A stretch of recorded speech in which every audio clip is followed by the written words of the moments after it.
Tao po? Tao po? Gising pa ho ba kayo? Oh, Jov, ano yon? May gusto ko bang bilhin? Basang-basa ka sa ulan na. Nag-overtime ako sa trabaho eh. Gusto ko lang sanang bumili ng chicharon. Ha? Meron naman pero gabing-gabi na. Tagal na nung huli akong kumain ng chichirya eh. Ito pa pala, para sa ito.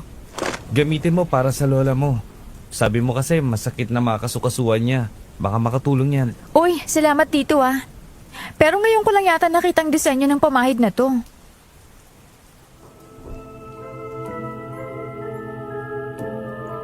Saan kaya nabili ni Giovanni ang pamahid na binigay niya kay Aya? Paano kung halimbawa ang pamahid na yon ang magiging dahilan para gumaan ang pakiramdam ng lola mo pero may kaakibat na responsibilidad itong dala?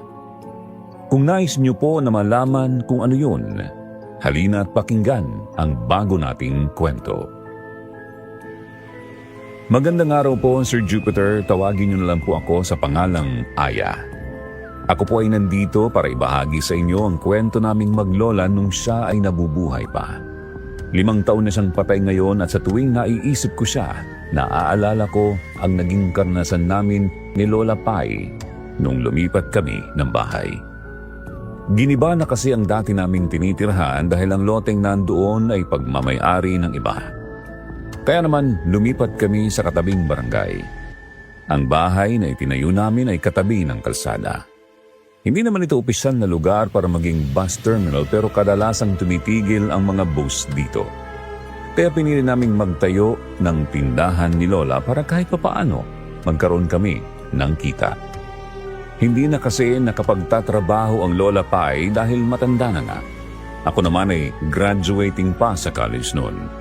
Nag-loan ang Lola at yun ang ginamit para sa tindahan namin.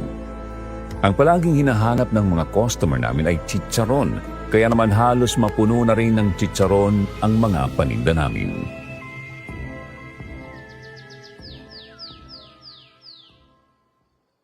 Lola, gising na ho. Kakain na ho tayo ng almusal. Sige Aya. Pwede ba ako magpatulong? Kumikirot na naman itong tuhod ko eh. Ay, Lola, tungkol pala dyan. Merong inabot na pamahid sa akin si Giovanni kagabi. Masahihin ko yung tuhod mo mamaya gamit yon. Nakauwi na pala si Giovanni. Ang akala ko ba 1 linggo pa siya dun sa trabaho niya? Ewan ko, Lola. Napaaga siguro. Basang-basa ngayon sa ulan kagabi. Tapos ang binili, chicharon. Hindi naman mahilig sa chicharo ng batang yon. Ayun nga, Le. Namiss niya lang daw kaya bumili siya. Si Giovanni ay kababata kong kaibigan. Doon din sila lumipat sa barangay na nilipatan namin. Matanda siya sa akin ng 3 taon. Pagkatapos niyang mag-aral sa college, natanggap siya kaagad sa inaplayan niyang kumpanya. Masasabi kong malaki ang sweldo niya dahil umunlad talaga ang buhay ng kanyang pamilya. Ang kapalit nga lang noon, minsan na lang siyang nakakauwi kasi puno ng pagta-travel ang kanyang trabaho. Isang himala nga na nakauwi ito sa kanila ng maaga. Sabay kaming nagumagahan ni Lola at dahil wala akong pasok noon, itinuon ko na lang ang pagmamasahe ng paa ni Lola ang atensyon ko. Kinuha ko ang binigay ni Giovanni na pamahid. Maliit lang ang bote nito at may papel doon na nakadikit. Hindi ko mabasa ang nakasulat sa logo dahil nagmukha itong ibang lingwahe. Pagtanggal ko sa takip, sumuot kaagad ang amoy nito sa ilong ko. Mahalimuyak, para bang kakabuka lang ng isang preskong bulaklak. Napatingin din si Lola dito dahil sa rin ay niyakap na ng mabango nitong amoy. Pinahid ko yun sa kanyang mga tuhod at sinimulang masahiin siya. Matagal-tagal na rin kasi niya iyong reklamo at hindi siya makalakad ng maayos dahil sa pananakit. La, kapag hindi pa ito mawala, magpa-check up na lang po tayo, ha? Ay nako, sa katandaan lang ito, Apo. Huwag kang mag-alala. Kahit na la. Paano kapag hindi ka na makalakad niyan? Ay, sus, itong apo ko talaga masyadong nag-aalala. Magiging okay lang ako. Tsaka mukhang effective naman itong pamahid ni Giovanni. Ang lamig sa balat Pakiramdam ko parang nawawala na yung kirot. Sigurado ka ba dyan, La? Baka sinasabi mo lang yan para pagaanin ng loob ko, ha? Ay, oo nga, seryoso ako. Nakatulog si Lola sa pagmamasahe ko noon kaya mukhang totoo nga ang sinabi niyang masarap sa pakiramdam ang pamahid na binigay ni Giovanni. Yun din kasi ang unang pagkakataon na nagbigay siya ng komento patungkol sa mga pamahid na pinapahid ko sa tuhod niya. Iniwan ko muna saglit si Lola sa kwarto niya para magbantay ng tindahan. Nakita ko si Giovanni sa labas kaya tinawag ko siya. Jov, halika muna rito saglit. Oh, Aya, bakit? May kailangan ka ba? Nagustuhan ni Lola yung binigay mong pamahid. Gusto ko lang magpasalamat tungkol doon. Saan mo pala binili yun? Ah, yun ba? Nakita ko lang yun sa isang tindahan doon sa lugar na pinuntahan ko. Tapos, naalala ko si Lola Pai. Kaya yun. Yun lang naman. Ganun ba? Anong tindahan? Bala ko sanang bumili kapag naubos na tong binigay mo eh. Ah, hindi ko na natanda ng pangalan eh. Bibili na lang ako ulit kapag napadaan ako ulit doon. Alis na muna ako ah. May inutos lang sa akin si Mama. Nagmadaling umalis noon si Giovanni ni hindi man lang niya hinintay na makasagot ako. Hindi ko na lang yung inisip pa ng may bus na pumarada. Kaagad akong lumabas at binitbit ng mga chicharon. Lumapit kaagad ako sa bintana ng bus at nagsimulang magbenta. Gusto ko nga ring pumasok noon pero hindi pa ganoon kalakas ang loob ko para gawin din yung ibang ginagawa ng mga nagtitinda. Mayroon pa rin namang bumibili kahit nasa bintana lang ako. Nang umalis na ang bus, babalik na rin sana ako sa loob ng tindahan nang marinig ko si Aling Bridget magsalita. Kapitbahay namin siya at isa sa mga mabilis kong nakasundo. Kagaya ko, nagtitinda rin siya pero mga kakanin ang kanyang binibenta. Naku, ano naman ang mga usapan na yan? Kung saan na dumating. Ang alin ho? Narinig mo ba yung tungkol sa isang batang babae na bigla-bigla raw nagpapakita sa gabi? Ha? Yung bulto daw ng nabiktima ng naaksidenteng sasakyan nung nakaraan? Oo. Narinig ko sa isa sa mga pasahero kanina nag-uusap sila. Habang bumabiyahe raw sila kanina, may napansin daw silang bata doon banda sa kalsada kung saan nangyaring banggaan. Talaga po? Baka taga rito lang yung batang nakita nila. Tsaka umagang-umaga kaya, imposibleng may multo ng ganitong oras. Aba, sino bang may sabing sa gabi lang lumalabas sa mga multo? Hindi natin alam, Aya. Baka yung kausap na pala natin isa ng multo. Napaisip naman ako sa sinabi ni Aling Bridget noon. Sa mga nakikita ko sa pelikula, palaging lumalabas ang multo sa gabi. Kaya hindi niya ako masisisi kung ganun na lang ang pag-iisip ko. Saka, hindi rin ako naniniwala sa multo dahil kahit ni isang beses, hindi pa ako nakakakita noon. Pero matapos yung sabihin ni Aling Bridget sa akin, hindi na yun nawala sa aking isipan. Madali pa man din akong matakot kaya hindi ko mapigilang tumaas sa mga balahibo ko habang iniisip na posible itong maging totoo. Bumalik na ako sa tindahan. Buong araw nandoon lang ako. Kung walang bumibili, naglilinis ako ng bahay. Nagwawalis ako noon sa sala nang makarinig ako ng ingay mula sa kwarto ni Lola. Pupuntahan ko na sana siya para tulungan siyang makatayo pero nagulat ako nang makita ko siyang lumabas ng mag-isa mula sa pintuan.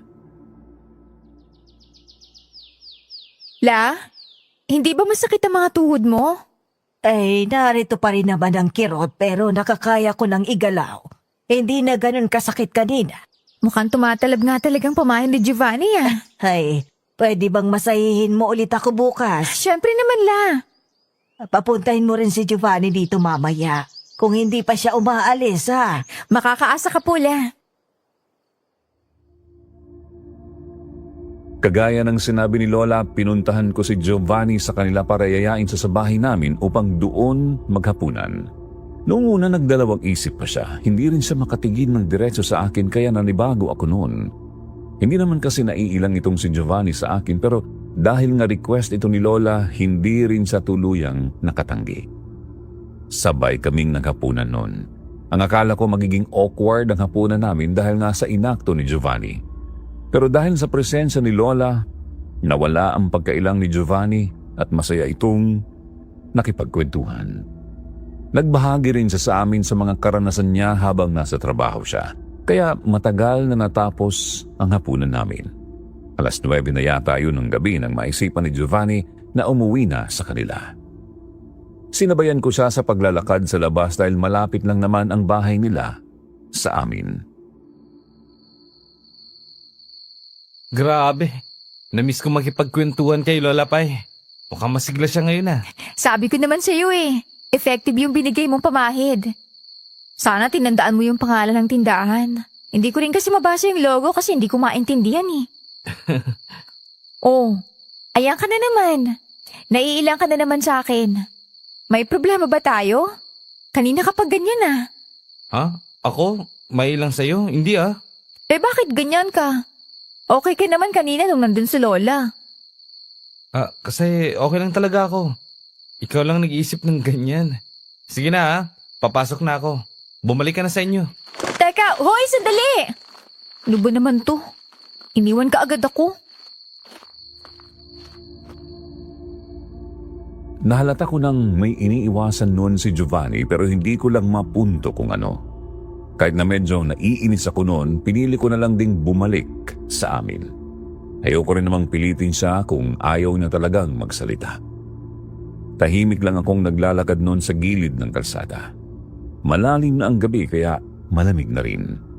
May mga dumadaan pa naman ng mga motor at sasakyan kaya hindi ako masyadong nakaramdam ng takot noon. Pero napatigil ako saglit nang makaramdam ako ng presensya mula sa aking likuran. Bago pa ako makalingon, isang malamig na bagay ang yumakap sa aking binti. Tumakas kaagad ang matinis kong sigaw at dali-daling iwinaksi ang kung anumang nakayakap sa binti ko. Nasundan yun ng mga maliliit na tawa. Tawa ng isang bata. Napayuko ako at nakita ang isang batang babae. Nakapuyod ang kanyang kulot na buhok habang suot-suot ang kulay pink na damit. Marami pa siyang mga hair clips na may iba't ibang kulay.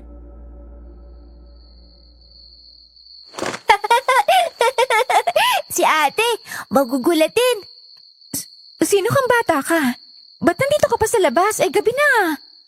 Bukas pa ako uuwi, ate. Gusto ko lang po sanang makita kayo Ha? Anong ibig mong sabihin? Alam mo ba, ate? May bibisita ko sa bahay nyo. Malapit na silang dumating. Sino? Ano bang sinasabi mo? Tinawanan lang ako ng bata pagkatapos kong itanong yon. Tinalikuran niya ako at tumakbo palayo. Hinabol ko naman siya at hinawakan ang kanyang braso pero dumaan lang ang kamay ko. Hindi ko alam kung dahil lang ba sa dilim ng gabi o totoo talaga yung nangyari. Natigil ako sa pagtakbo at napatitig sa kamay ko at dahil doon, nawala na sa paningin ko ang bata. Nagsitaasan ang mga balahibo ko sa katawan na nung balik ang usapan namin ni Aling Bridget kaninang umaga kaya tumakbo ako agad pabalik sa amin. Habol-habol ko ang hininga ko nung makarating ako. Pumasok kaagad ako sa kwarto ko para maghanda sa pagtulog. Kinabukasan, hindi pa rin natanggal sa isipan ko ang nangyari. Kaya habang hinihilot ko si Lola, hindi ko napigilang magtanong sa kanya. La, naniniwala ka ba sa mga multo? Ay, oo, apo. Naniniwala ako marami pang nakatira dito sa mundo natin. Hindi lang natin sila makita. Posible ho ba silang magpakita sa inyo? Bakit mo naman naitanong?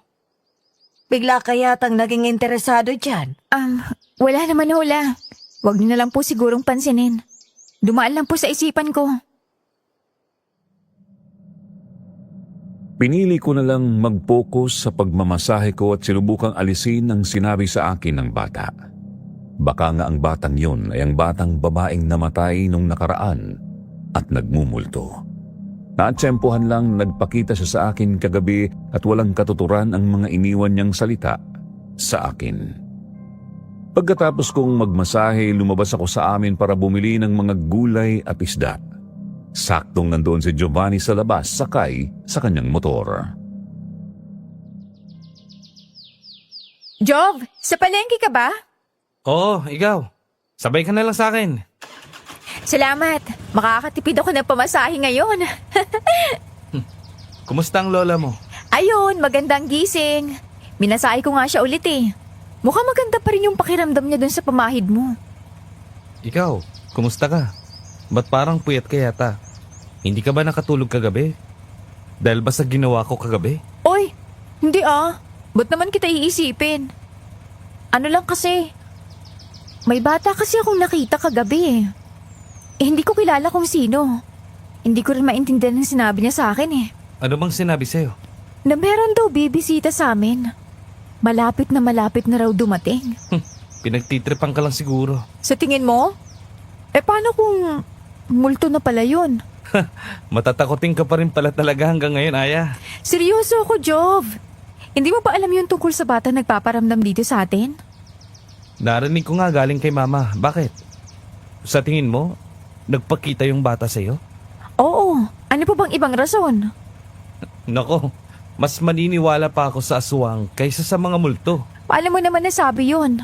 Nakakita ka na ba ng aswang? Nanahimik naman si Giovanni matapos ko yung tanungin. Hanggang sa makarating kami sa palengke, hindi na siya nagsalita pa. Bumaba ako sa motor niyang nagtataka sa kanyang inakto. Hindi ko alam kung nanibago lang ba ako kay Giovanni dahil may pagkakataong okay naman siyang kausap. Parang dati lang. Pero may mga ganitong pagkakataon na bigla-bigla na lang siyang nananahimik. Napabuntong hininga na lang ako at saka nang tungo sa pwesto ni Mang Abi. Sa kanya ako parating bumibili ng mga isda. Magandang umaga ho, Mang Abi. Ang konti yata ng paninda nyo ngayon ah. Umaga pa lang pero paubos na kaagad. Ay naku, Iha.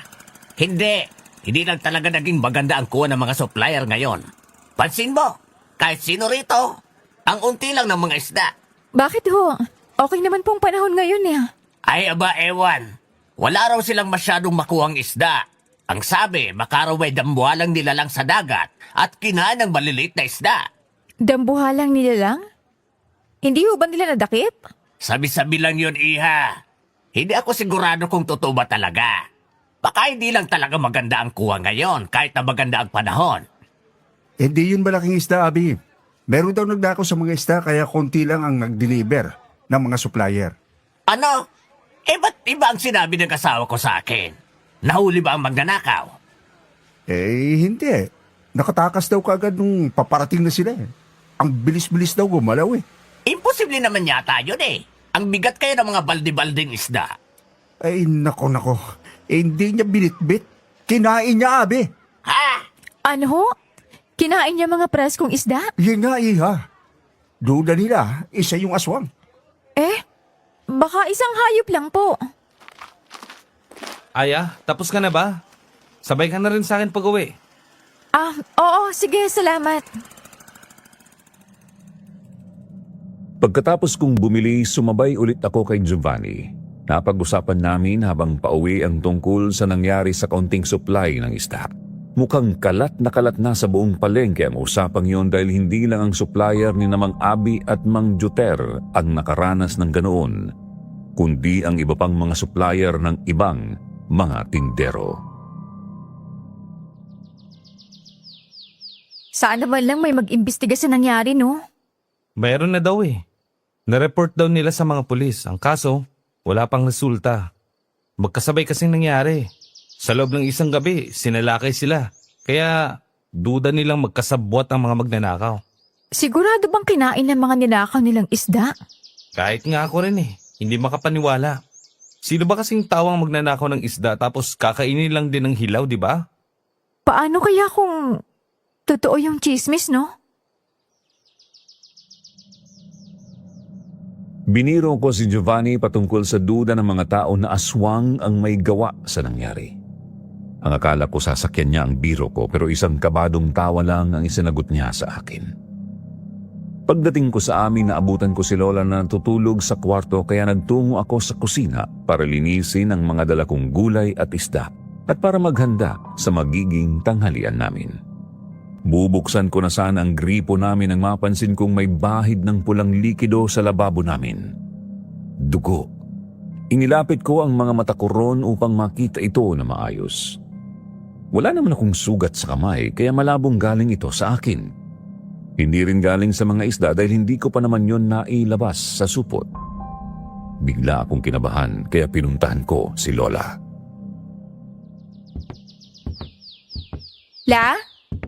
Lola, dito po ba kayo sa kusina nang galing kanina? Ha? Ay bakit apo? May problema ba? Nagugas lang ako ng mga kamay ko kanina. Nasugatan ho ba kayo? Meron po kasing dugo ron eh. Ay, wala akong sugat, iha. Ba't naman ako magkakasugat? Hindi naman ako gumamit ng kutsilyo kanina. Nagugas lang ako kasi nadumihan ang kamay ko kanina habang nagwawalis ako. Ang lagkit-lagkit kasi ng walis kanina. Malagkit po? Ano pong ibig niyo sabihin doon?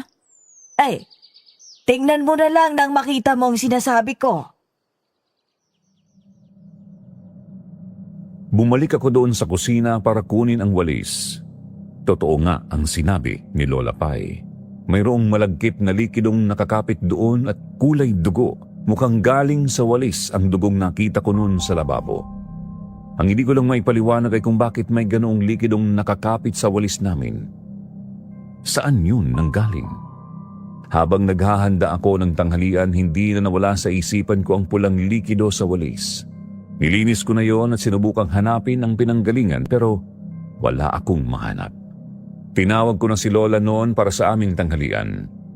Tutulungan ko na sana siyang makatayo pero nagulat na lang ako nang makita ko siyang naglalakad papalit sa akin.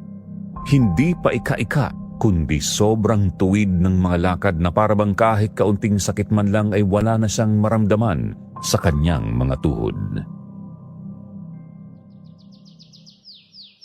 Kumusta ang mga tuhod niyo? Wala na akong maramdamang sakit apo. Nakapagtataka. Naku Lola. Sobrang effective ng pamahid. Kapag nagpatuloy po ito, baka pwede na tayo makapamasyal sa mall. Sana nga apo, sana nga. Hindi lang ang tuhod ko ang magaan, pati na rin ang katawan ko.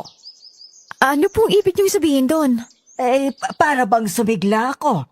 Hindi ko maipaliwanag.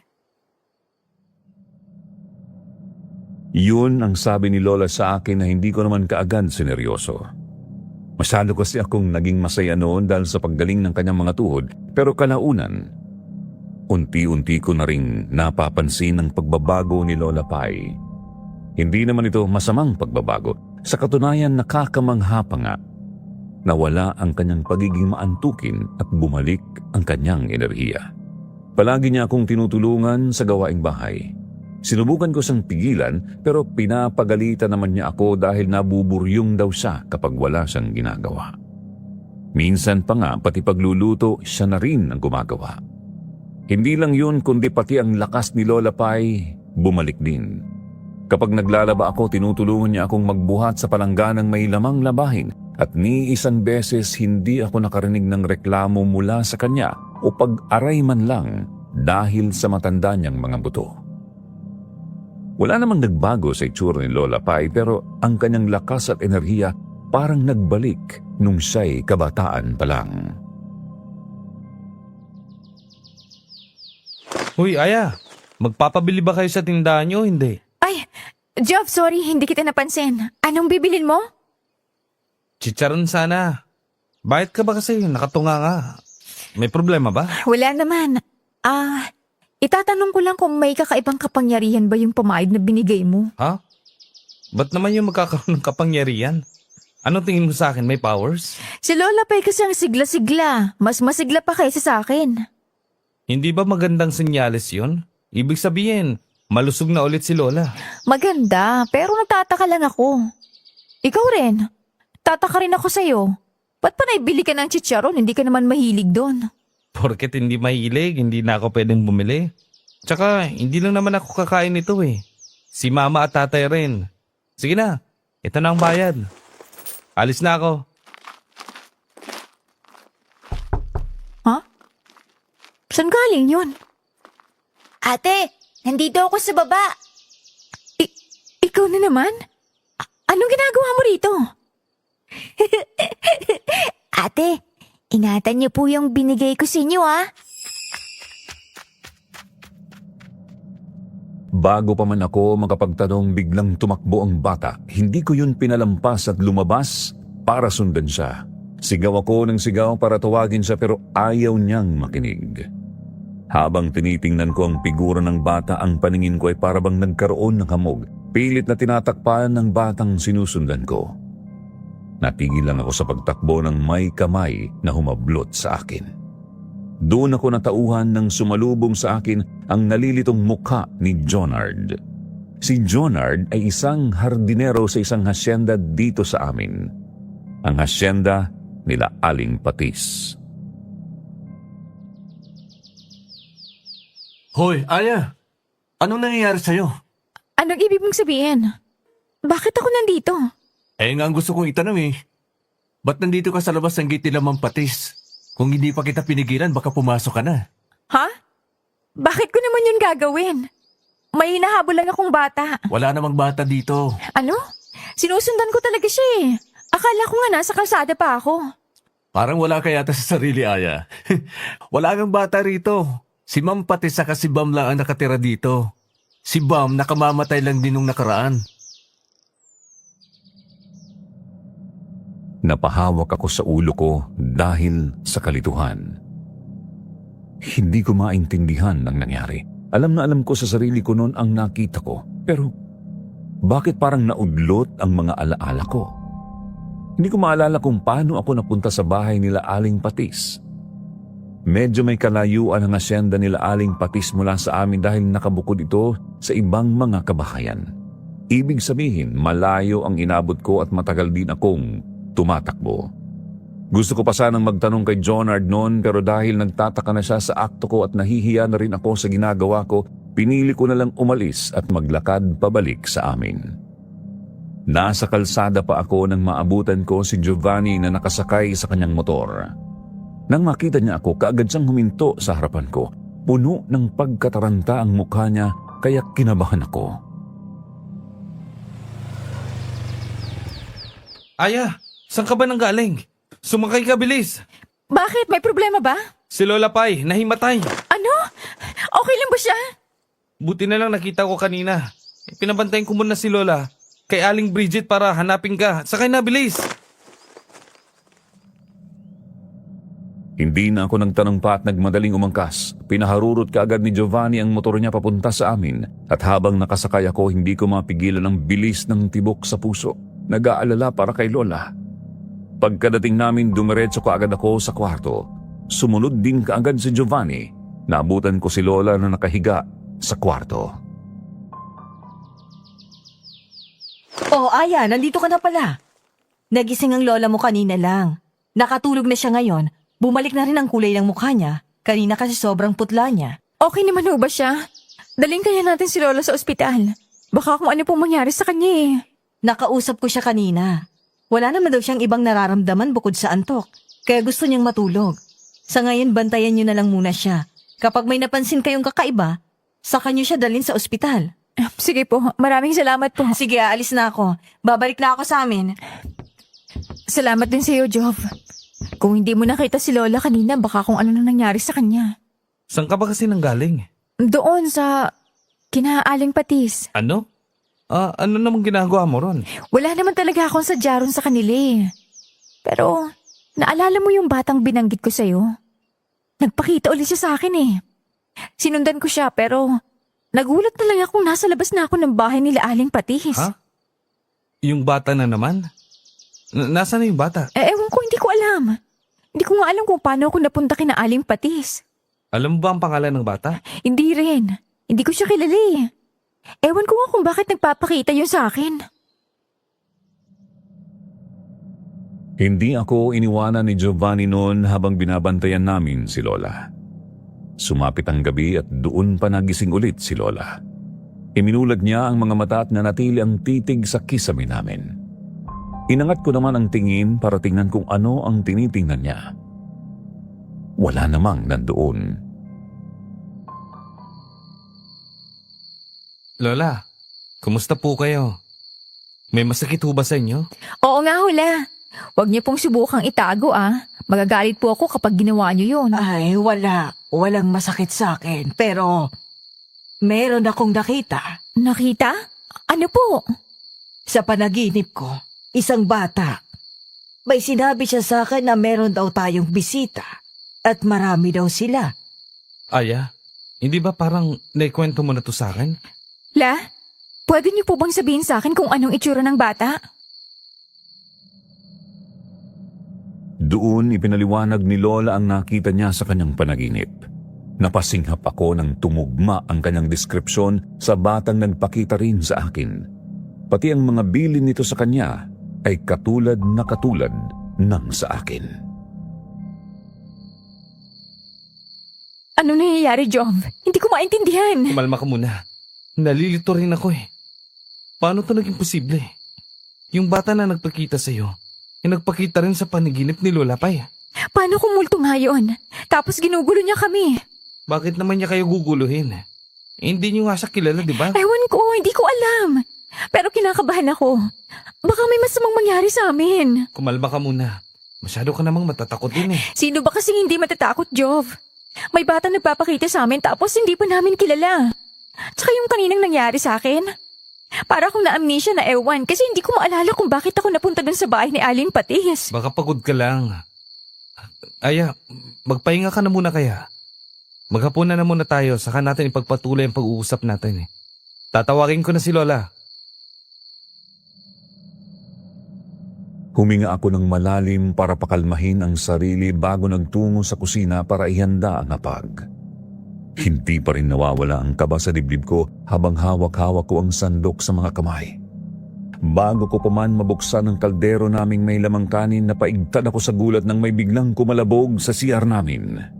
Napunta ron ang atensyon ko dahil hindi lang isang beses kundi nasundan pa ito. Para bang may nakulong doon na nilalang at pilit na lumalabas. Nasundan yun ng amoy ng malansang isda. Sino yan? Hello? Jov? Jov, halika muna rito. May kung ano yata sa CR namin Bakit? Anong mayroon? Tingnan mo, may kumakalabog. Baka may hayop na nakapasok lang. Sandali buksan ko. Lumapit si Giovanni roon at kaagad na pinihit ang pinto. Pagbukas niya, tumalon kaagad doon ang isang palaka. Sabi ko naman sa'yo, di ba? Isang hayop lang.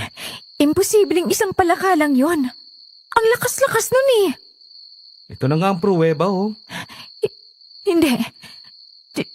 Jov, sa itaas mo! Ha? Bakit na naman? Bakit ganyan ang mukha mo? Sa itaas mo! May halimaw sa bubong ng CR!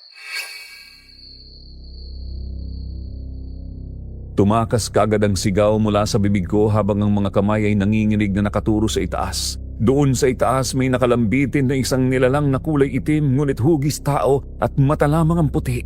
Mahaba ang buhok nito, lasing itim din ng mga balat. Nagitla si Giovanni sa gulat at kung hindi ko pa siya hinila madadaganan siya nito dahil sa biglaang pagtalon ng nilalang pababa. Dali-dali kaming tumakbo papunta sa salas para makalayo sa nilalang na nakapasok sa bahay namin. Halimaw! Tulong! Hayop! Layan mo kami! Lumayo ka! Aya, kunin mo si Lola at lumabas kayo dito, bilis! Pero paano ka? Anong gagawin mo sa nilalang na to? Anong ingay itong naririnig ko? Sabay kaming napatingin sa direksyon ng kwarto nang lumabas si Lola. Ang itim na halimaw rin ay napatingin kay Lola. Pagkatapos noon para bang nakilala ng nilalang ang lola ko at bigla itong umangil. Mabilis itong gumapang sa sahig papunta sa direksyon ni Lola at halos lumuwa na ang puso ko sa kaba nang bigla nitong itaas ang kamay at ilabas ang matutulis na mga kuko. Inambaan niya si Lola Pai pero nagulat na lang ako sa sunod na nangyari. Inabot ni Lola Pai ang sirang remote na nasa upuan katabi niya at yun ang ginamit niya upang ihambalos sa mukha ng nilalang. Naagnas ang parting natamaan niya.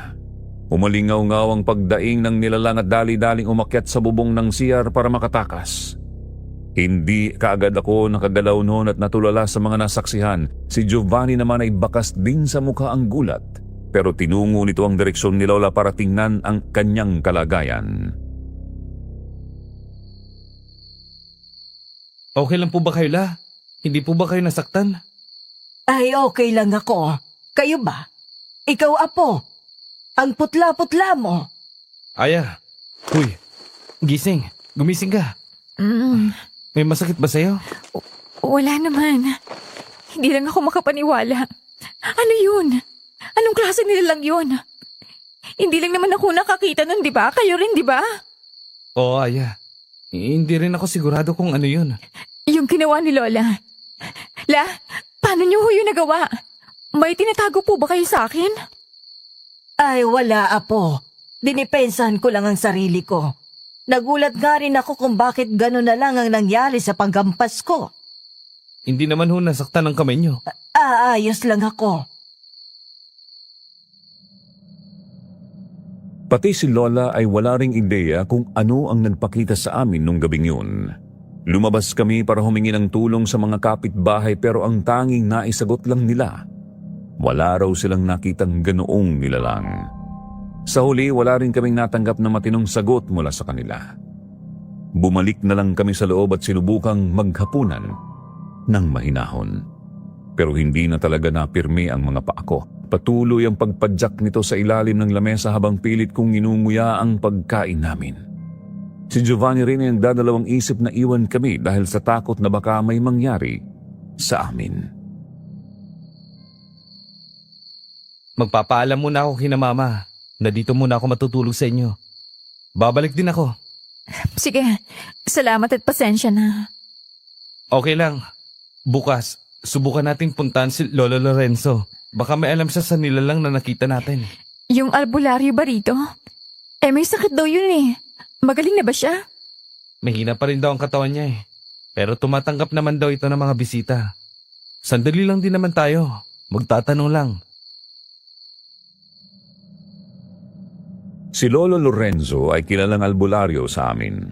Natigil lang ang kanyang panggagamot nung magkasakit siya. Buong gabi kahit na may presensya ni Giovanni, hindi pa rin ako nakatulog ng maayos. Si Giovanni rin ay gising na gising. Napansin ko sa kanya noon na parabang may malalim siyang iniisip. Ang akala ko noon dahil lang yon sa nangyari kaya hindi na lang muna ako nagtanong. Wala rin ako sa katinuan noon para magbukas ng usapan sa pagitan namin dahil nga punong-puno pa ang utak ko sa takot na naramdaman ko. Kinabukasan, lumiban ako sa klase at nagtungo kami sa bahay ni Lolo Lorenzo. Sinama rin namin si Lola. Pagdating namin, kaagad na tumahol ang kanilang aso na nasa labas ng kanilang bahay. Dahil doon napansin ni Lolo Lorenzo ang pagdating namin. Kasama niya ang kanyang apo na si Mang Juter, isa sa mga tinderong nakausap ko noon nung namalengke ako. Oh, Aya, Giovanni, napadalaw kayo. May kailangan kayo kay Lolo? Magandang umaga. May balak sana kaming itanong sa lolo mo eh. Okay lang ba? Okay lang naman iyo. Pumasok muna kayo. Kumusta na ho kayo? Mabuti naman na. Ano ba ang maitutulong ko sa inyo? Ano po kasi kagabi, may sumugod po sa bahay namin eh. Pumasok po siya mula sa CR namin. Para po siyang tao pero wala po siyang saplot sa katawan. Itim na itim po ang buhok at balat niya. At ang mga mata lang ang puti. At gumagapang lang din po siya. Muntik na rin yung atakin si Lola Pay kagabi. Pero bigla na lang pong naagnas ang mukha niya nung hinampas po siya ni Lola ng remote. Naku, aswang yan. Lo, ayan. Ayan yung aswang na nanggugulo sa mga supplier ng isda dito sa atin, hindi ba? Yung binanggit niya po nung nakaraan? Oo. Tugma na tugma ang description nyo. Amoy isda rin ba yung sumugod sa inyo? Oo. Ayun nga. Walang duda yun, aswang yan. Kumalma ka muna, Apo. Posibleng tama ang hinala mo. Na isang aswang din ang umatake sa kanila. Pero bakit naman kayo guguluhin ng isang aswang? May nangyari bang kakaiba sa inyo nung nakaraan? Natahimik ako saglit doon bago napatingin kay Lola at Giovanni. Bigla kong naalala ang bata na nagpakita sa akin at sa panaginip ni Lola. Kaya binanggit ko yun kay Lolo Lorenzo. Meron bang ibinigay ang bata sa iyo? Hindi ko nga rin po maintindihan kung anong ibig po niyang sabihin doon. Wala naman po kami natanggap eh. Iha, sa tingin ko, ang ibig sabihin ng batang nagpakita sa iyo ay isa itong pamana. Pamana po? Ano po yun? Kagaya ng kakayahan ko bilang isang albularyo. Ipinamana ito sa akin ng itay. Hindi ko maisip ang dahilan kung bakit iniwan sa inyo ng batang nakita nyo ang pamana. Pero mukhang ganun nga ang nangyari. Sandali lang ho. Hindi nga namin kilala yung bata. Hindi rin naman ho kami umuo sa sinabi niya. Niwala nga kaming ideya na yung palang ibig sabihin niya kung hindi niya pa po sinabi sa amin. Hindi ko rin alam kung ano ang isasagot dyan, Iha. May kakaiba ka bang mga karanasan nung nakarang bukod pa sa pagpapakita ng bata sa iyo? Wala naman po eh.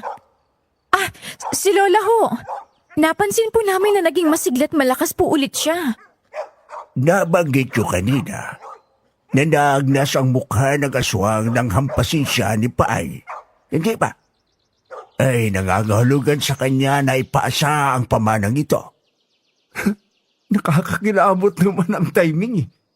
Ngayon pa talagang nagsidayuhan ang mga aswang dito? Meron ba kung bakit pumarito ang mga aswang? Hindi pa ako nakakapag-imbestiga dahil nga sa sitwasyon ko. Pero mukhang meron silang pinupunterya. Hindi ko lang alam kung pagkakataon lang ba ang lahat na nangyayari sa inyo. Pero naman sa tingin ko, wala namang masamang balak ang bata sa inyo. Ano pong ibig niyong sabihin? Ibinigay ng bata ang pamana sa inyo na may magandang loob at umaasa siyang gagamitin niyo ito sa tama. Paano po? Ano po bang tama? Napuksain ang kung sino mang aswang na makita ninyo at tulungan ang manghihingi sa inyo ng tulong. Ang sinasabi mo ba, Lorenzo, isang kakayahan yung nangyari sa akin kagabi? Ayun nga, ang biling ko lang sa inyo ay maging alerto kayo. Sasabihan ko kayo kung sakali mang may malaman pa ako tungkol sa sitwasyon ninyo. Sandali lang po. May paraan po ba para matanggal ang pamana sa amin? Ayoko pong pumaslang ng mga aswang. Paano na lang kung mapahama kami? Pasensya na iya. Pero hindi ko pa alam kung maipapasa nyo ba ito sa iba. Nararamdaman ko ang dumadaloy mula sa lola mo. Sa tingin ko, ang makakatanggal lang nito ay ang mismong nagbigay sa inyo kung papayag siyang ipagkalob ito sa iba. Umuwi akong lalong nabagabag sa mga nangyari sa amin. Halos hindi ko paniwalaan ang mga sinabi ni Lolo Lorenzo. Hindi ko lubos maisip na ang batang yun pala ay may iniwan sa amin. At ang nakayang yun ay ang pumaslang ng aswang. Pero bakit kami? Bakit si Lola? Ang mga tanong na yun ay paulit-ulit na gumugulo sa isipan ko hanggang sa mapunta ang atensyon ko kay Giovanni na kanina pa tahimik. Hoy, okay ka lang ba? Nagulat ka rin ba sa sinabi ni Lolo Lorenzo? Oo. Hindi rin ako makapaniwala eh.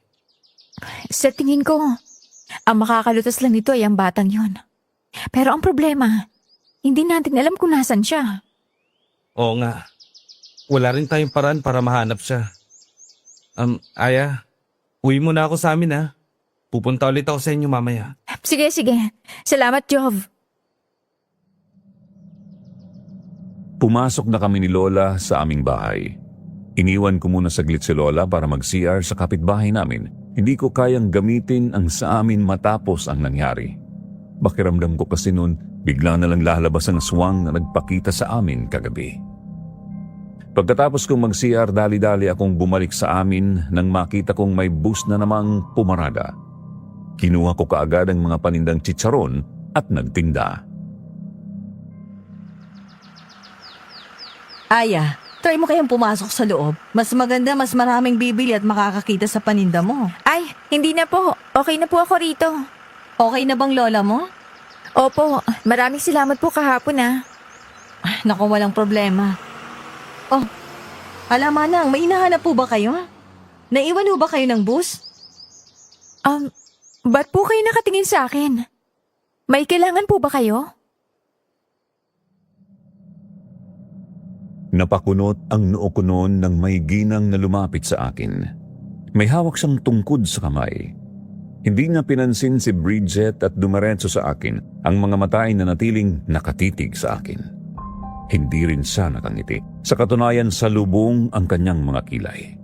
Bago pa man ako makapagsalita, bigla na lang niyang winaksi ang mga paninda kong chicharon at sinakal ako. Aray, bitiwan niyo po ako. Hoy, Manang! Ano sa tingin yung ginagawa niyo, ha? Hindi po ako makahinga. Bitiwan niyo siya, ano ba? Bitiwan niyo ang kaibigan ko! Dumating si Giovanni at dahil sa lakas niya naitulak niya palayo ang ginang sa akin. Bago pa man ito makatayo sa pagkakasalampak sa lupa, kaagad na siyang sinunggaban ni Bridget, halatang inis na inis sa ginawa ng babae sa akin. Naglikha iyon ng kaguluhan dahilan para maalarma ang iba pa naming kapitbahay. Tinulungan ng mga dumating na mapaghiwalay ang dalawang babaeng nagsabunutan na. Kaagad na tumakbo palayo ang ginang nang mapaghiwalay sila ng mga taong bayan. Kulang yung babaeng yun, baliw yata yun. Okay lang po ba kayo? Masakit ang ulo ko pero okay lang naman ako. Ikaw, tingnan mo nga naman namumulang leeg mo. May plano yatang patayin ka? Kilala mo ba yun? Hindi po Nagulat na nga lang din po ako. Pumasok na lang muna tayo sa loob. Pagkapasok namin, doon ko ikinuwento kay Giovanni ang nangyari. Habang nilalagyan ko ng ice ang aking leeg, sinabi ko sa kanya ang kakaibang akto ng ginang kanina. Nabigla na lang lumabas sa kung saan. Hindi namin alam kung pasahero ba ito ng bus na naiwan o dumaan lang. Baka may problema yun sa pag-iisip. Ewan ko. Pero ang sama niya makatingin sa akin. Parang naalala ko sa kanya yung aswang kagabi. Ano? Bakit naman? Kinilabutan ako Tsaka naamoy ko siya. Amoy isda siya, Jov. Kagaya nung naamoy ko sa aswang kagabi. Paano kung aswang nga yun? Umaatake bang aswang sa umaga? Malay ko. Pero hindi naman siguro yun imposible, di ba? Sino ba naman kasing mananakit sa amin bukod na lang sa isang aswang? May punto ka naman pero masyado pang maaga para mag-isip ng ganyan. Mas mabuting ihanda na lang muna natin yung mga bilin ni Lola Lorenzo. May binigay sa aming langis si Lolo Lorenzo. Kumuha rin ako ng 1 kilong asin mula sa aming tindahan. Sa isang baso nilagyan ko iyon ng langis, asin at bawang kagaya ng utos sa amin ni Lolo Lorenzo. Makatutulong daw ito sa amin bilang panangga sa aswang.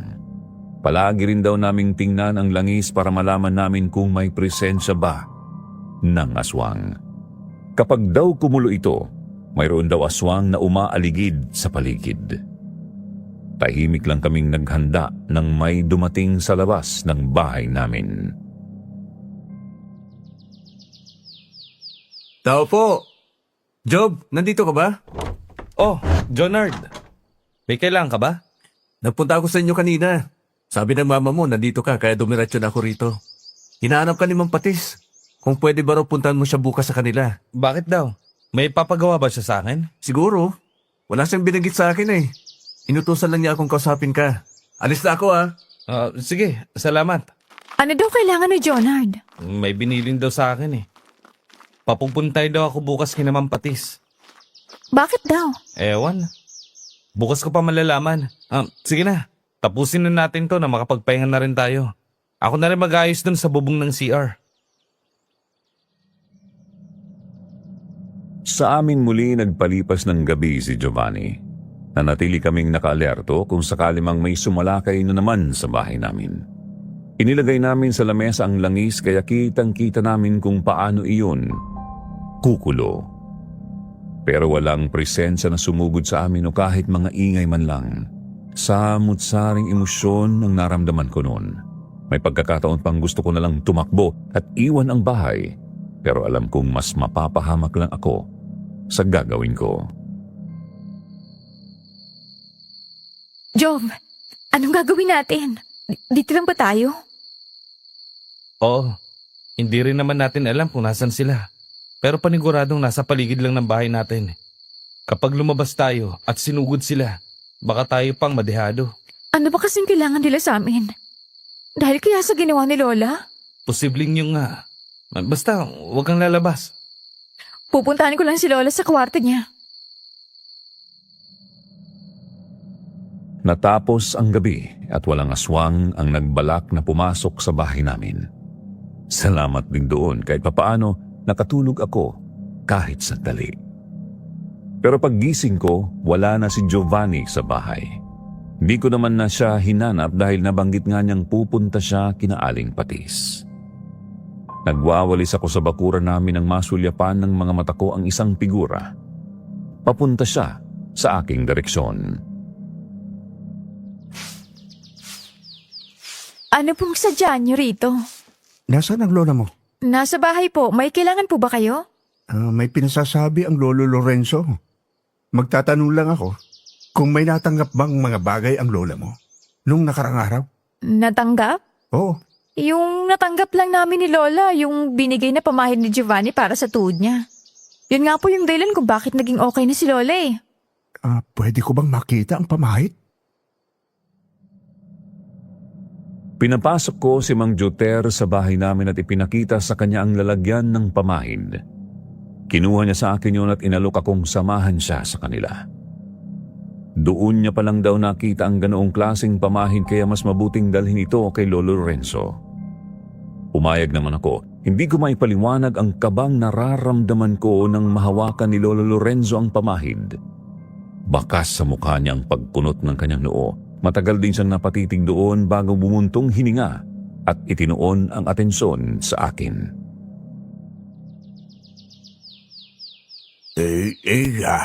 Alam mo ba kung saan ito galing? Hindi po eh. Ang sabi lang po sa akin ni Giovanni, napili lang daw niya ito dun sa lugar kung saan siya nakadestino nung nakaraan. Iha, ang pamahid na ito ay galing sa batang nagpakita sa inyo. Nararamdaman ko ang enerhiya mula rito. Hindi ito isang normal na pamahid. Ho? Pero paano naman po yun? Kung nagpakita ang bata sa inyo, ibig sabihin yon na andito lang siya sa malapit. Dahil kung multo ito, hindi lumalayo ang isang multo sa kung saan siya lumaki o nabatay. Pero bigay po ito ni Giovanni sa akin eh. Ibig bang sabihin, nagsinungaling siya sa akin? Mas mabuti sigurong itanong mo sa kanya yan. Ang pamahid din yatang yan ang nagdala sa mga aswang dito sa atin. Kahit na nabalot ng kalituhan, nagpaalam muna ako sa dalawa at nagtungo sa hasyenda nila Ma'am Patis. Nag-uumapaw ang kaba sa dibdib ko at mga katanungan. Isa-isang bumalik sa isipan ko ang mga araw na nibago ako sa asta niya. Kung paano na lang niya iniiwas ang usapan kapag nagtatanong ako tungkol sa pamahid at kung paano na lang siya kaaktibo pagdating sa kalagayan ni Lola. Malapit na ako sa gate nila nang maabutan ko siya sa labas kasama si Jonard. May bitbit silang isang sako. Bakas sa mukha niya ang gulat nang makita akong papalapit sa kanilang direksyon. Anong ginagawa mo rito, Aya? May nangyari ba kay Lola? Pinuntahan ako ni Mang Jotter kanina. Nagtanong kung may natanggap pa daw kami nung nakaraan. Ang sabi ko yung pamahid mo. Oh, tapos? Anong sabi ni Jotter? Pinatingnan ko kay Lolo Lorenzo ang binigay mong pamahid. Ang sabi ni Lolo, may nararamdaman daw siyang kakaiba sa pamahid. Galing daw yun sa bata. Umamin ka nga, Jove. Saan mo ba talaga nakuha yung pamahid? Pinagdududahan mo ba ako, Aya? Sinabi ko naman sa'yo, di ba? Doon nga sa huling lugar na napuntahan ko. Pero ang sabi ni Lolo Lorenzo, hindi raw lumalayo ang mga multo sa lugar kung saan sila nanggaling o namatay. Ibig sabihin, taga rito lang yung bata at ang pamahid na yan. Aya, sandali lang naman. Magpaliwanag ka nga sa akin ngayon, Jov. Huwag mong ilihis ang usapan. Tsaka, ano ba yung bitbit mo? Anong kailangan ni Aling pati sa'yo? Sa pagkakaalala ko, hindi naman kayo close ng matandang yon. Aya, nautusan lang na iligpit tong mga gamit ang anak niya. Si Bam? Oo. Nagluluksa pa kasi si Ma'am Patis at ayaw niya raw muna na makakita ng mga bagay na makapagpapaalala sa kanya sa anak niya. Kaya niya pinapalis sa mga litrato. Pero bakit ikaw ang inutusan niya? Bakit hindi na lang si Jonard? Dahil sa tanong kong yon, natahimik si Giovanni. Iniwasan niya ang aking tingin na parabang nag-iisip ng tamang rason para hindi na ako magtanong pang muli. Pero dahil doon tumaas lang ang suspetsa ko. Nahahalata ko nang may tinatago talaga siya sa akin. Napunta roon sa sako ang aking atensyon. Ewan ko ba pero parang may bumubulong sa akin na buksan yun. Lumapit ako at aabutin na sana yun pero kaagad yung iniwas ni Giovanni. Sandali lang, Aya. Bakit, Jov? Tinitingnan ko lang naman itong mga litrato. Hindi ba pwede? Bawal ba makita ko? Wala naman kaming tinatago rito. Job, titingnan lang daw ni Aya. Hindi na. Ba't mo pa titingnan? Ba't ayaw mong ipakita? Gusto ko lang makita. Ibigay mo na. Ano ba, Aya? Huwag ka na magpumili. Paano kung may babasag dito? Ano ba? Bitiwan mo nga ang sako? Ano to? Dahil sa pag-aagawan namin nahulog ang iilang photo frame at nabasag. Doon ko nasilayan ang litrato ni Boom. Minsan ko lang nakita si Boom nung kakalipat lang namin dito. Hindi lang ako nabigyan ng pagkakataong makausap siya. Bukod sa magkaibang estado ng buhay, minsan lang din siyang lumabas sa kanila. Nagulat na lang din kami na namayapa na pala si Boom. Hindi namin alam kung ano ang ikinamatay niya. Kaagad na inabot ko ang litrato upang matitigan itong mabuti. Litrato yun ni Boom nung siya ay bata pa. At ang litratong hawak ko ay katulad ng batang nakita ko. Kaagad ko yung nabitiwan ng manginig ang mga kamay ko. Si Boom ang batang nagpakita sa akin. Si Bam? Si Bam ang batang kumausap sa amin ni Lola? Ha? Anong ibig mo sabihin doon, Aya? Giovanni, si Bam ang batang nagpakita sa akin. Paano to? Hindi ko maintindihan. Kaya ba napunta ako rito nung isang araw? Sandali, Aya. Huwag tayo mag-usap dito. Bumalik ka muna sa inyo. Doon ako magpapaliwanag. Hindi. Ngayon na, Jov. Sabihin mo sa akin ang totoo. May alam ka ba sa nangyayaring to? Sa pumahid sa mga litrato ni Bam? Bakit nandito ka? Anong meron sa inyo ni Bam? Hindi mo ba alam, Aya? Nobya ni Giovanni si Bam. Ano?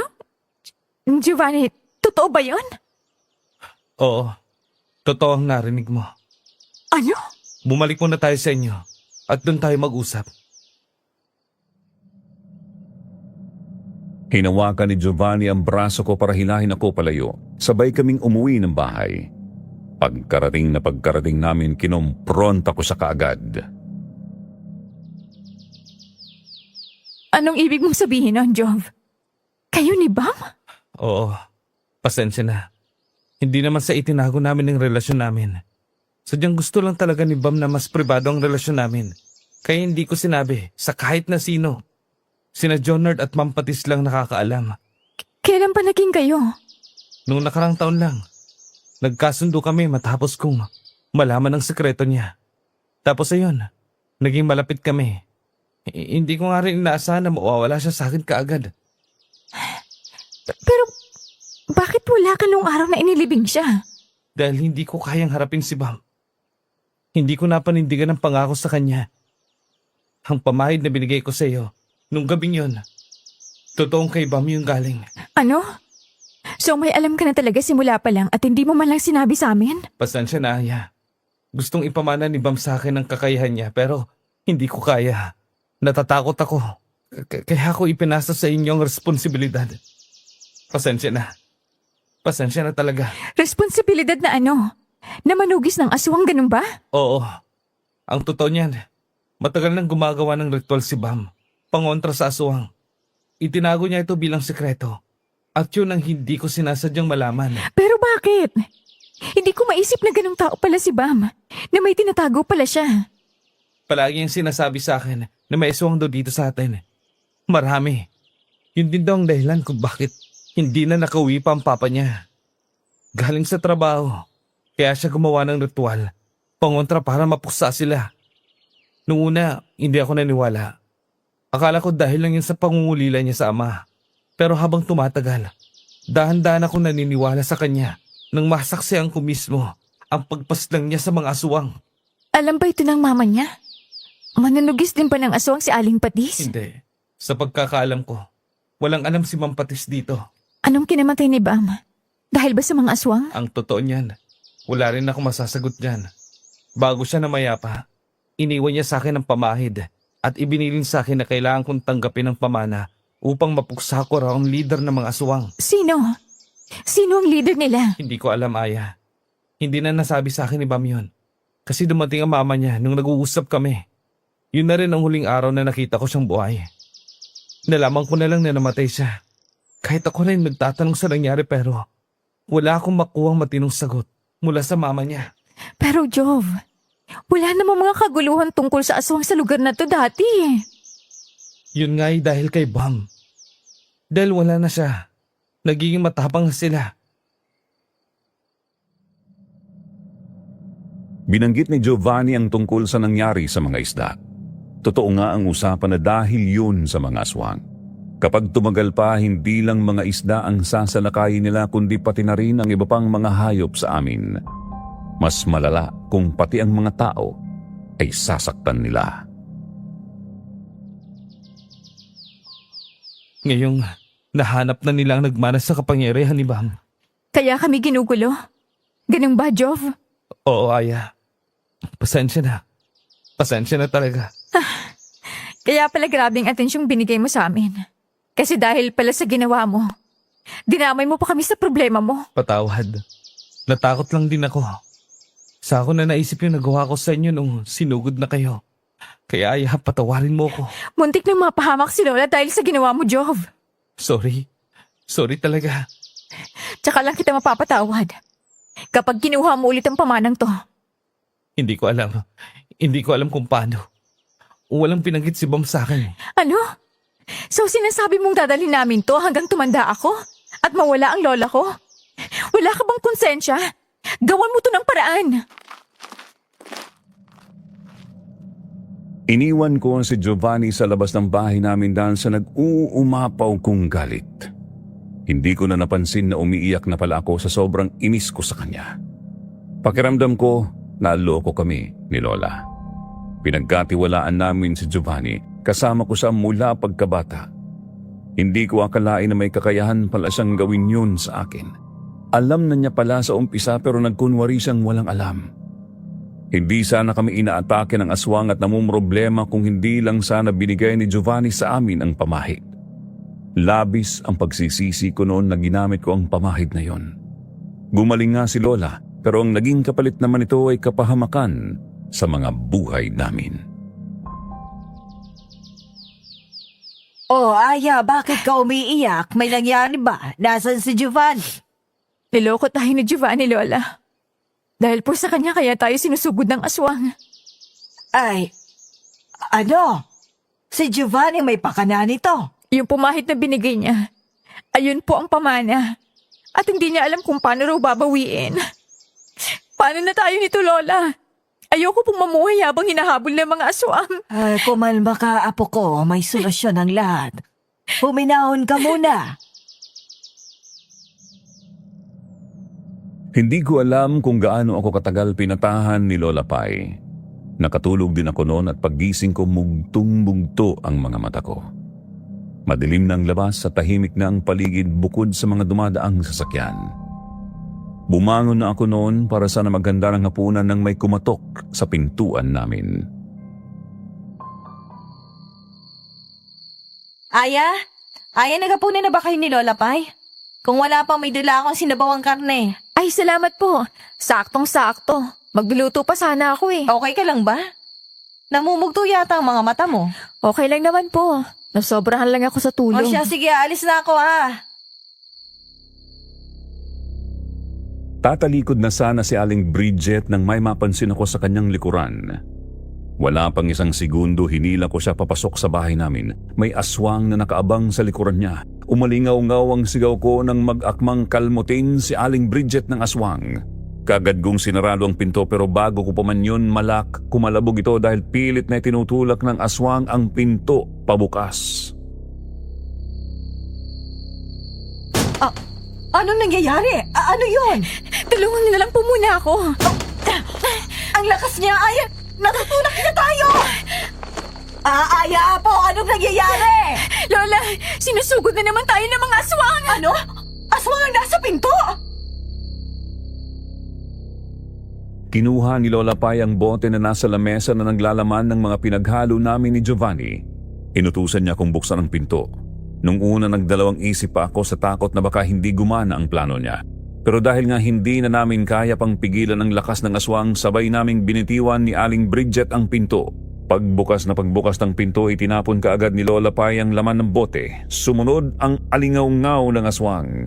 Umusok ang mukha at balikat nito ng tamaan ng langis. Parang abo ang naagnas nitong katawan hanggang sa tuluyang bumagsak sa sahig. Napatitig kaming tatlo sa katawang gumagalaw. Sumasakit ang dibdib ko dahil sa bilis ng tibok nito at kaagad kong niyakap si Lola habang si Aling Bridget naman ay hinila ko palayo sa aswang. Ay, Diyos ko! Ay, Diyos ko!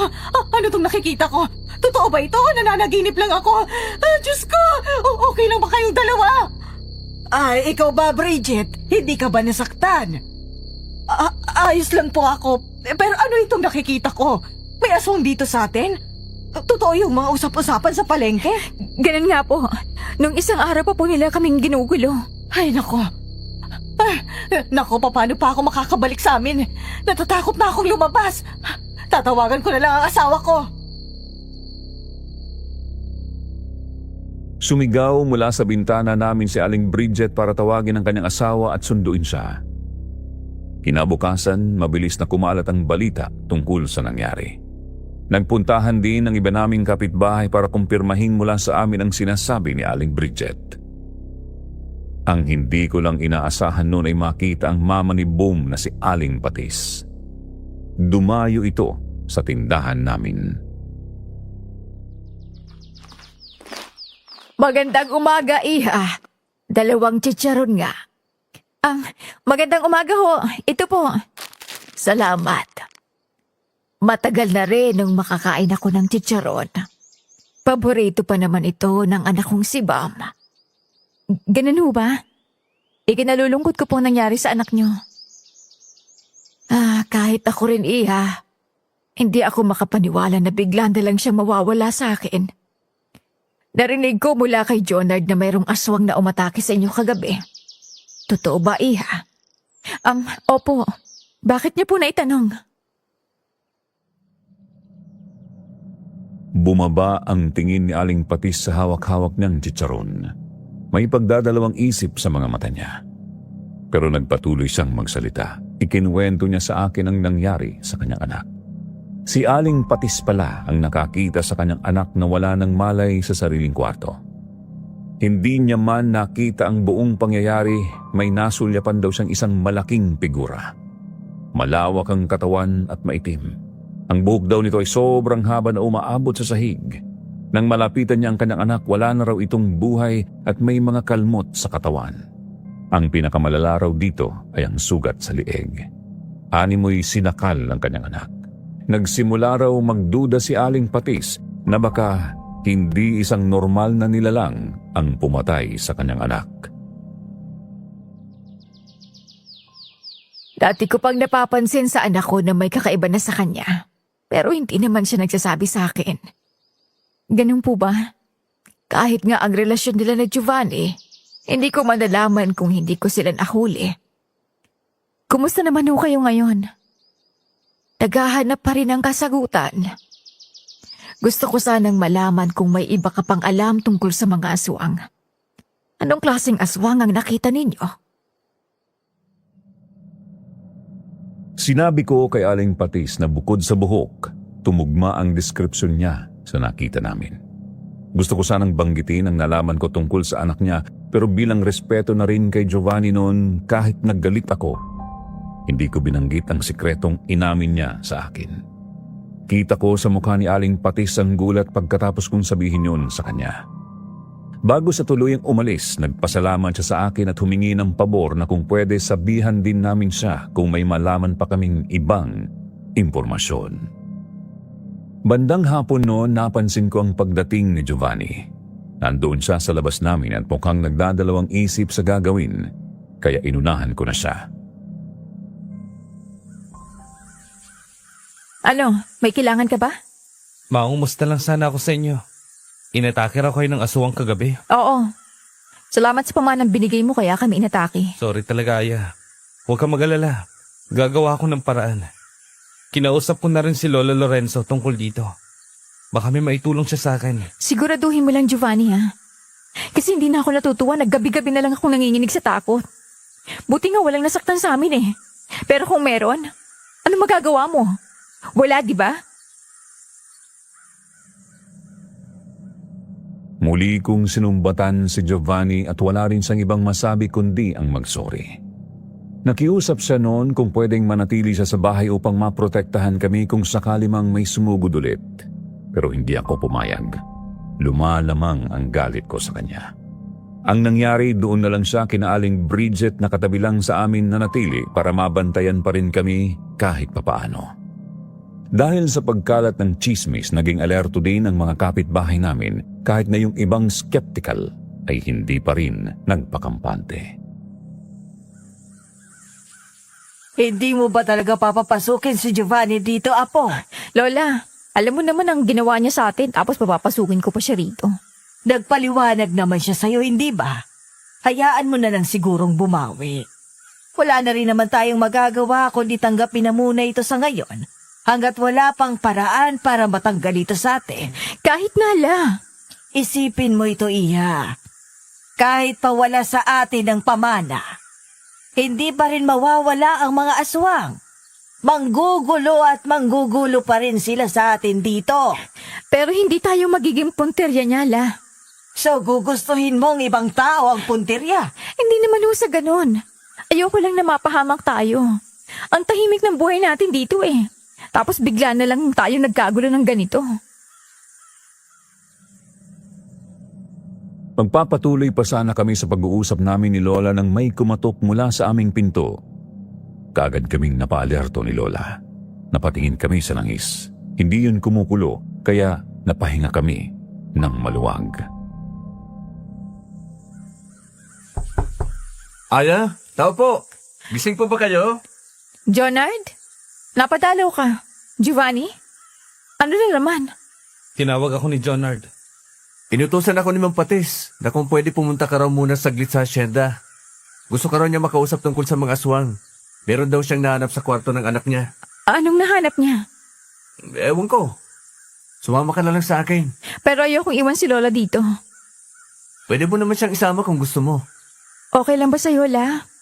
Ayoko naman, Apo. Okay naman na itong mga tuhod ko, kaya makakalakad na ako ng malayo ngayon. Napagdesisyonan kong isama si Lola papuntang hasyenda. Si Giovanni rin ay sumama sa akin dahil gusto rin ni Mang Patis na nandoon si Giovanni. Pagdating namin sa kanila, dumiretso kami sa loob ng kanilang bahay. Yun ang unang pagkakataon na nakapasok ako sa kanila. Napakalawak na parabang nasa loob ako ng isang mall. Umakyat kami sa hagdanan kung saan naroon ang kwarto raw ni Boom. Pagbukas ng pinto, naabutan namin si Aling Patis na nakaupo sa kama. Iha, salamat naman at pumayag kang pumunta rito kahit delikado na ang gabi. Mukha po kasi importanteng sasabihin niyo kaya nagpunta na po ako rito. May nakita kasi akong notebook ng anak ko. Pero mga kasulatan na hindi ko maintindihan. Tignan mo to. Yan ang pinagsusulatan palagi ni Bam sa mga ritual niya. Ritual? Ba't naman mag-ritual si Mambam? Ang totoo po kasi niyan, Ma'am, ang anak niyo po ay manunugis ng aswang. Napaangat ang tingin ni Ma'am Patis kay Giovanni. Bakas sa mukha nito ang gulat sa mga mata. Hindi makapaniwala na wala siyang kaalam-alam sa pinaggagawa ng kanyang anak. Doon lang din nakumpirma ang suspetsa niya at napagtagpi-tagpi ang kanyang hinala na isang ang aswang ang may gawa sa pagkamatay ng kanyang anak. Pinili ko na rin sabihin sa kanya noon ang pagpapakita ng multo ni Boom sa amin. Hindi ko man maintindihan kung bakit sa katauhan ng bata siya nagpakita sa amin, pero ipinaabot kong maganda ang layunin ni Boom. Napasapo na lang si Aling Patis sa sariling mukha at hindi na napigilan ng sariling mapaluha. Inihatid na muna ni Jonard si Aling Patis sa sariling kwarto upang mapakalma at mapagpahinga na. Kami naman ay lumabas na rin sa kwarto at bumaba na. Nang makita namin si Jonard na papalapit sa amin, nagpaalam na kami sa kanya. Jonard, alis na kami ah. Ikaw na munang bahala kay Ma'am Patis. Saglit lang. Pwede ba ako magpatulong sa inyo? Ano yun? Magkapatulong lang akong magbuhat ng cabinet. Ipapatapon na raw kasi ni ma'am. Yung ibang katulong kasi, hindi na kayang buhatin kanina kasi sobrang bigat eh. Sige, nasan ba? Sumunod ka sa akin. Aya, hintay lang kayo saglit ha. Kagaya ng sinabi ni Jonard sa amin, naghintay muna kami ni Lola. Uupo na sana ako sa isa sa mga sofa nila nang may mapansin akong puting vase na nakapatong sa isang maliit na lamesa. Presko na presko pang bulaklak na nakalagay doon, pero hindi yon ang nakakuha ng atensyon ko. May isang mahabang hibla ng buhok doon. Bago ko pa man yun mahawakan, bigla na lang napadaing si Lola Pai kaya napunta sa kanya ang atensyon ko.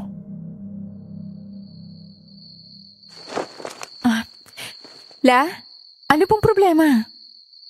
Ay, apo, ang tuhod ko bigla na lang kumirot. Ano po? Maupo po muna kayo saglit. Gusto niyo bang masahin ko? Ay, hindi na. Medyo humuhupa na rin naman ang sakit. Bigla na lang kasing kumirot nung hawakan ko ito eh. Ano to, La? Ba't nasa yung notebook ni Bam? Nandun lang to sa kwarto niya. Ay, hindi ko alam, Iha. Nakita ko lang ito dito sa upuan. Tatawagin nga sana kita. Napuno ng katanungan ang isipan ko kung paano napunta ang notebook sa ibaba. Hindi kaya may ibang notebook na parehas lang ng laman o may kababalaghang nangyari kaya andito ang notebook na puno ng mga ritual. Hindi ko yun ginalaw sa takot na baka may mangyari at inuna ko munang asikasuhin si Lola. Kumusta ho? Masakit pa rin ba? Ay, hindi naman na, Iha, pero pwede mo ba akong ikuha ng tubig? Medyo nauuhaw ako eh. Wala pa sila, Jonard eh. Hindi ba tayo pagagalitan nito? Ay, ganun ba? Eh, matagal pa ba sila? Hindi ko po alam, La. Magpapaalam na lang ako. Dito ka muna, La, ha? Iniwanan ko muna si Lola doon at tinungo ang direksyon kung saan dumaan ang dalawang lalaki kanina. Muntik pa akong madulas dahil sa kintab ng kanilang sahig na nakatiles. Napatigil ako sa paglalakad nang may pumasok na amoy sa ilong ko. Amoy ng malansang isda. Nanggagaling yun sa kusina. Binaling ko ang atensyon ko roon at naglakad papuntang kusina. Naabutan kong mayroon ngang nakasalampak na isda sa lababo. Presko pa ito na baramang kakabili lang kaya hindi ko maintindihan kung bakit inilagay lang ng basta-basta ito at hindi man lang ipinasok sa refrigerator. Kaya ang ginawa ko, hinugasan ko ang mga isda at kumuha ko ng Tupperware para ilagay roon ang mga isda. Habang ginagawa ko yun, hindi pa rin nawawala ang malansang amoy na naamoy ko kanina. Sa katunayan, tumapang pa nga. Hinanap ko kung saan yun nanggagaling hanggang sa mapadpad ang sarili ko sa maliit na basurahan. Doon, punong-puno ng iba't ibang laman loob ng isda. Napatakip ako sa ilong ko at dali-daling lumabas para hanapin na ang dalawang lalaki. Tuluyan na akong nakalabas at napunta sa hardin. Sisigaw na sana ako para tawagin sila pero naunahan ako. Umalingaw-ngaw ang sigaw ni Giovanni. Ha! Lumayo ka sa akin! Job? Job, ano nangyayari? Bakit kasi may sigaw? Aya! Sa likuran mo! May aswang! Ano? Taray! Ang braso ko! Duguan ang braso mo! Tumayo ka, bilis! Sa tingin nyo ba, makakaalis pa kayo rito? Boses ni John Hard. Jonard, huwag mong sabihin ikaw ang aswang. Habang hawak-hawak ako ni Giovanni sa kanyang mga bisig, napako ang tingin ko sa dambuhalang nilalang na nasa harapan namin. Kumabog ng mabilis ang tibok ng puso ko at kaagad na namuo ang pawis sa noo, dulot na rin ng sakit ng pagkakalmot niya sa akin. Katulad ito sa deskripsyon na ibinigay sa akin ni Aling Patis. Ang aswang na pumatay kay Boom ay si Jonard. Kayo pala talaga ang iniwanan ng kakayahan ng babaeng yun. Hayop ka, Jonard. Paano mo nagawa sa amin to? Bakit mo kami nilinlang? Nilinlang? Tahimik akong namumuhay rito. At nang makakalay ko, kung hindi lang dahil sa babaeng yun, bakit kailangan niya pa kaming paslangin?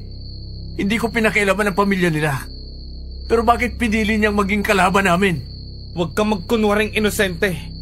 Sinabi sa akin ni Bam na isang aswang daw ang dahilan kung bakit nawala ang ama niya at hindi na nakita pa.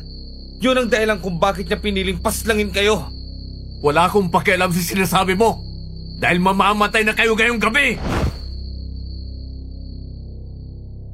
Muli kaming sinugod ni Jonard. Kahit nasugatan ako, pakiramdam ko nung gabing yun ay sobrang gaan ng katawan ko, kaya mabilis akong napatakbo palayo sa kanya.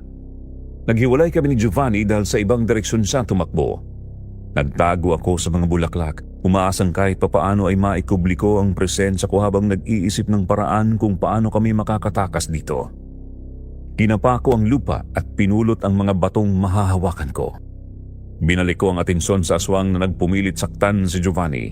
Tumakbo ako papalapit sa kanila at binato ang aswang. Natamaan ko ang ulo niya dahilan para mapunta sa akin ang kanyang atensyon. Mabilis akong tumakbo papasok sa loob. Kaagad akong sumigaw at hinila si Lola Patis doon. Umakyat kami sa kwarto ni Boom at sinara ang pinto. Mabigat ang mga kalabog sa kabilang bahagi ng pinto sa pagpupumilit nitong makapasok. Lola, anong gagawin natin? Saan tayo dadaan para makaalis? O binahon ka, mag-ahanap tayo ng paraan. Hindi ko maintindihan, La. Hindi naman kumulo ang langis kanina kay Jonard, kaya paano hindi natin siya natunugan? Binasa ko ang iilang nakasulat dito sa notebook. Ang sabi rito may ibang aswang daw na magaling kung magkubli at hindi natutunugan ang kanilang presensya. Kahit na ang langis ay hindi sila kayang maramdaman. Akin ang notebook, La. Baka may mahanap tayo rito. Kahit na nanginginig ang mga kamay ko, pilit ko pa rin binuksan ang notebook. Hindi ko halos maintindihan ang ibang nakasulat doon, kaya hindi ko alam kung paano gagawin ng ritual. Hanggang sa makarating ako sa huling pahina. Doon may nakasulat na nabasa ko ng maayos. Mayroong instruksyong iniwan si Boom upang mapuksa ang isang aswang. Kailangan namin ng kandila at sindihan ito at ilagay sa sahig kung saan nandoon din ang presensya ng aswang. Kaagad akong lumayo mula sa pinto upang maghanap ng kandila sa kwarto ni Boom. Tumulong din si Lola. May nahanap kaming lighter at kandila, ngunit nagamit na ito at sobrang liit na lang ang natira. Pinagtsagaan namin yon at sinindihan malapit sa pinto. Nanginginig ang bibig ko habang inuulat ko ang nakasulat doon, at habang ginagawa ko yun, unti-unti akong nakakaramdam ng katahimikan sa paligid na para bang nabingi ako. Wala akong ibang marinig noon kundi ang boses ko. Sumunod noon ang pagtaas ng mga balahibo ko sa balikat dahil sa lamig na naramdaman ko mula sa aking likuran. Para bang may yumayakap sa akin noon. Nang matapos ko ang ritual, natagpuan ko na lang si Lola Pai sa harapan ko na nakatitig sa namatay ng kandila. Ang ingay mula sa pinto ay natahimik na. Wala nang kahit anong pagdadabog. Wala na kaya si Jonard? Bubuksan na ba natin? Aya? Lola Pai? Nandyan ba kayo? Jov, nandito kami sa loob. Okay ka lang ba? Si Jonard, anong nangyari sa kanya? Wala na siyang malay. Anong ginawa niyo? Lola, pwede na yata tayong lumabas. Binuksan ko ang pinto. Bumungad kaagad sa amin si Jonard sa sahig. Walang malay. Ang katawan niya ay parabang umuusok. Napalayo kaagad kami sa kanya sa takot na bigla itong gumula ulit. Natagpuan din namin si Aling Patis na kakababalang, nagising sa nagawang ingay namin. Halata sa mukha niyang kalituhan at gulat dahil sa aswang na nakaratay sa pamamahay niya. Si Giovanni mismo ang nagpaliwanag sa nangyari dito. Nang malaman niyang si Jonard ang nasa likod nito, bakas sa mukha niya ang sakit at pagkadismaya. Halatang pinagkatiwalaan niya ang kardinero nila. Nung gabing yun, hindi kaagad kami umalis sa bahay ni Aling Patis. Imbis ay pinapunta namin si Mang Joter at si Lolo Lorenzo. Si Lolo Lorenzo ang gumamot sa sugat ko habang ikinikwento namin sa kanya ang buong nangyari. Dahil sa ritual na ginawa mo kaya nakaratay ngayon si Jonard. Opo, mukhang siya po ang leader nila dahil nabanggit niya po kanina na may nasasakupan siya. Aatakihin pa rin po ba kami ng mga tauhan niya? Wala na ang leader nila. Kaya malabong magiging agresibo sila. Pero hindi nangangahulugan noon, hindi na sila sasalakay ulit. Pero huwag kang mag-alala, Iha. Kami na ang bahala rito. Bumalik na rin ang lakas ko at kaya ko nang tumanggap ng ganitong trabaho. Pero po, nasa amin pa rin po ang pamana ni Bam. Pinakausapan ko si Bam. Nakausap ko ang kanyang kaluluwa. Dahil pala sa kanya kung bakit wala akong matanggap na kaso ng aswang dito sa atin.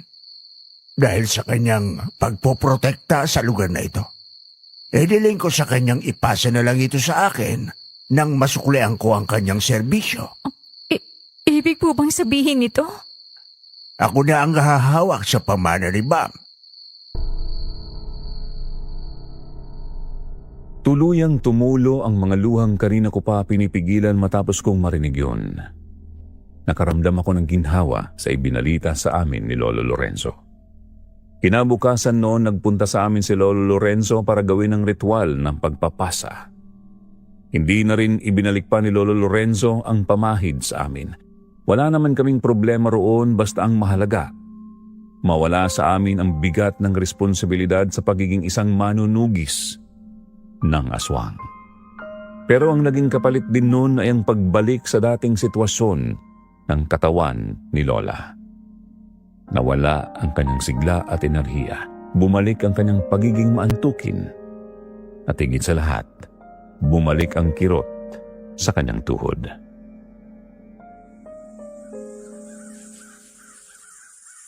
Lola, hindi po ba kayo nagsisisi na wala na sa atin ang pamahid? Kung kapayapaan naman ang kapalit, bakit ako magsisisi? Hindi ba ito rin ang gusto mo, Apo? Opo, nalulungkot lang po ako. Akala ko po kasi hindi nababalik ang sakit ng tuhod niyo eh. Ay, naku, hindi na talaga ito maiiwasan pa dahil matanda na ako. Masaya na ako na kahit papado. Naranasan kong maging maliksi kahit saglit lang. Kumusta naman kayo ni Giovanni? Nag-usap na ho kami bago siya umalis para sa trabaho niya. Pinatawad ko na rin po siya. Nalaman ko rin po na kaya pala bili siya ng bili ng chicharon nung nakaraan ay dahil pala kay Bam. Iniiwan niya sa lapida ni Bam.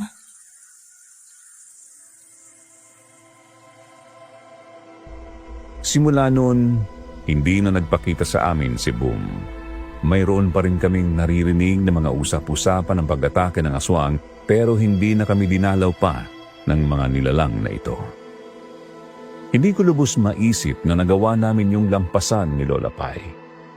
Nakakakilabot ang mga pangyayaring yun at hindi ko hinihiling maranasan yun ulit. Pero kahit papaano, nagpapasalamat ako dahil naibsan ang pagiging matatakotin ko. Hindi na ako ganoon kabilis na magitla o mataranta. Hanggang dito na lang din po ang aking kwento. Maraming salamat po sa mga nakinig hanggang dulo.